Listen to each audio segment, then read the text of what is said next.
Hello guys, this is me কিয়া and আজকে তোমাদের দেখাবো 130 টাকায় কিভাবে এরকমের ওয়াল ডেকোর করতে পারবো। সো চলো শুরু করা যাক।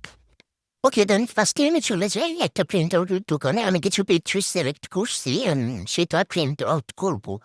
তো লোকটা আমাকে দেখাইলো একটা পেপার আছে 30 টাকা পড়বে, আরেকটা পেপার আছে 20 টাকা পড়বে, আরেকটা পেপার আরো 2টা পেপার আছে যেটা 10 টাকা 10 টাকা করে পড়বে, কিন্তু একটা মোটা একটা চিকন। তো যেহেতু আমার বাজেট কম, আমি 10 টাকার যে মোটা পেপারটা সেটা সিলেক্ট করি। আর আমি 24টা পিকচার সিলেক্ট করছিলাম, আমার 12টা পেজ হয়ে গেছে, কারণ আমি এক একটা পেজে 2টা করে পিকচার বসাইছি। তো আমার 120 টাকা লাগছে, কারণ একটা পেপার 10 টাকা করে। আর আমি একটা পেজে একটা পিকচার ফুল নিছিলাম। তো আমার 130 টাকা লাগছে সব মিলায়। দেন ওখানে কাজ শেষ হওয়ার পরে আমি রাস্তায় ছোলা দেখি।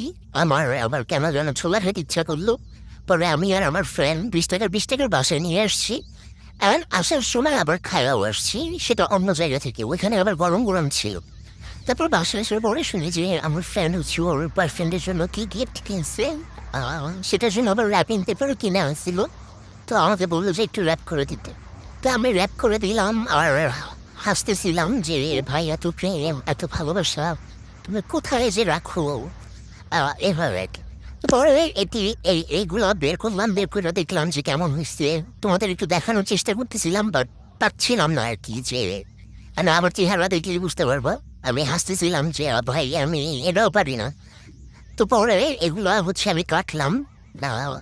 কেচি দিয়েও ট্রাই করছিলাম, কিন্তু কেচি দিয়ে হয় না। পরে স্কেল দিয়ে এইভাবে একটু ফোল্ড করে হাত দিয়ে অনেকক্ষণ ডইলা ডাইলা তারপরে যে স্কেল দিয়ে কাটা, ওইভাবে কাটছি। এটা মনে হয় তোমরা জানো সবাই কম বেশি, কারণ এগুলো আমরা ছোটবেলায় অনেক করছি। তো এভাবে কাটছি, এভাবে মোটামুটি ভালো হয়েছে। বাট আমি খুব চেষ্টা করছিলাম একটু ভালো করার জন্য। প্রিন্টটা আসছে কত মানে আর এইগুলা কত কম দিছে না, মাঝখানে শুধু একটু বসা গেছে।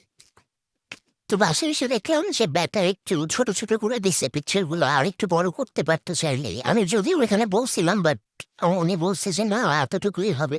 বাট আমি দেখলাম যে না আর একটু বড় করতে পারত।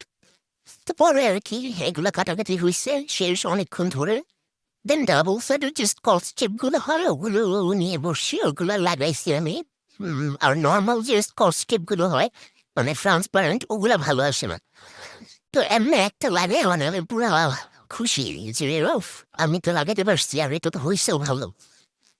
আস্তে আস্তে একটা একটু করে লাগাচ্ছিলাম, আর আমার ফ্রেন্ডকে একটু মোটিভেশনাল কথাবার্তা বলতেছিলাম, আর একটু জ্ঞান দিচ্ছিলাম ফ্রেন্ডশিপ নিয়ে, যে ভাই এইসবে যাও না, এসবে জড়াও না, এগুলো ভালো না। আমি এখানে কথা বলতে বলতে কি করছি, একটু বেশি দূরে দূরে লাগাইছি। মানে এটা যদি একটু কাছে কাছে লাগাইতাম, মানে এক একটা পেপার থেকে একটা পেপার যে দূরত্ব ওটা বেশি হয়ে গেছে। তো পরে আমি যদিও সরাইটা দিছিলাম, বাট তোমরা যখন লাগাবা তখন একটু বুঝে শুনেই লাগাও, কারণ যখন উঠাবা আবার লাগাবা এটা যে প্রবলেম হয়, মানে ঘামটা চলে যায় আর কি, একটু হালকা হালকা হয়েছে। দেন এই তো পেপারগুলো লাগানো শেষ। And শেষ না, মানে আমি অফ ক্যামেরায় আরো কিছু লাগাইছি অন্য ইয়েতে। আর আমি একদম পুরো টায়ার্ড। আমি সেই বিকাল থেকে এটার পিছনে দৌড়াচ্ছি। আমার চেহারা দেখলে বোঝা যায় যে আমি মনে হয় খুব রাগ আছি কিংবা খুব বিরক্ত, বাট আমি আসলে কিছুই না। আমি আসলে খুব এক্সাইটেড এটার ফাইনাল লুক দেখার জন্য। দেন অনেক পরিশ্রমের পরে এটা আমি অফ ক্যামেরায় করছিলাম। সব শেষে আমার রুমের অবস্থা এই। তো আজকে আমি তাহলে দেখাইলাম কিভাবে প্রিন্ট আউট করলাম, কেমনে কি ম্যানেজ করলাম এটা। বাট সেট আপ কিন্তু শেষ না, এখানে আমি লাইটের সব কিছু সেট করবো, এটা নেক্সট ভিডিওতে থাকবে। আজকের জন্য